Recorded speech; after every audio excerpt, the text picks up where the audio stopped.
শ্বাসকষ্ট হাঁপানি তো এটা অনেক সময় বংশগত হয়। যাদের বংশগত হয় তাদের এটা সহজে ভালো হতে চায় না। আর যাদের দেখা যায় অ্যালার্জিজনিত শ্বাসকষ্ট হাঁপানি হয় তাদেরটাও মানে অনেক সময় সেরে যায়। তবে কিছু খাবারের কিছু পরিবর্তন আনতে হবে। যেমন আপনি দুধ, কলা, গরুর মাংস, হাঁসের মাংস, হাঁসের ডিম, চিংড়ি মাছ।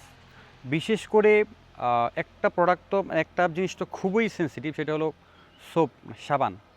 মানে সাবান দিয়ে যদি আপনি গোসল করেন, আপনার যত শ্বাসকষ্টর ওষুধই খান, আপনার শ্বাসকষ্ট ওষুধ খাবেন, যদি সাবান দিয়ে গোসল করেন তাহলে আপনি মানে ঘন্টা 2 ঘন্টার ভিতরে দেখবেন ওষুধ খাওয়ার পরেও, যত ভালো ওষুধই খান, ওষুধ খাওয়ার পরেও যদি সাবান ব্যবহার করেন আপনার ঠান্ডা, হাঁচি কাশি, শ্বাসকষ্ট হয়ে যাবে।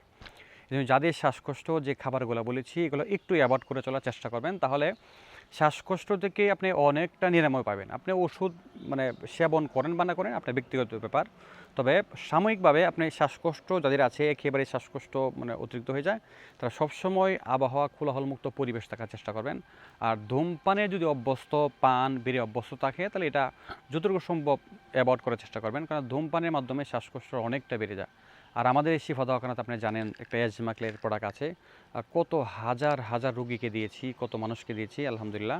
মানে একজনের নেওয়ার পরে 2, 4, 5, 10টা 20টা পর্যন্ত কাস্টমার দিয়েছি, কেন মানে উনি নিজে ভালো পেয়েছে এবং অন্য মানুষকে দিয়েছে। এই জন্য আপনি এটাও নিতে পারেন, আশা করি এটাও ভালো রেজাল্ট আসবে। আর যদি প্রাকৃতিকভাবে সুস্থ হতে চান তাহলে আপনি একটু খাবারের একটু মানে অবস্থান বুঝে শুনে খাবেন। আমার সঙ্গে থাকুন। আসসালামু আলাইকুম রহমতুল্লাহি ওয়া বারাকাতুহু।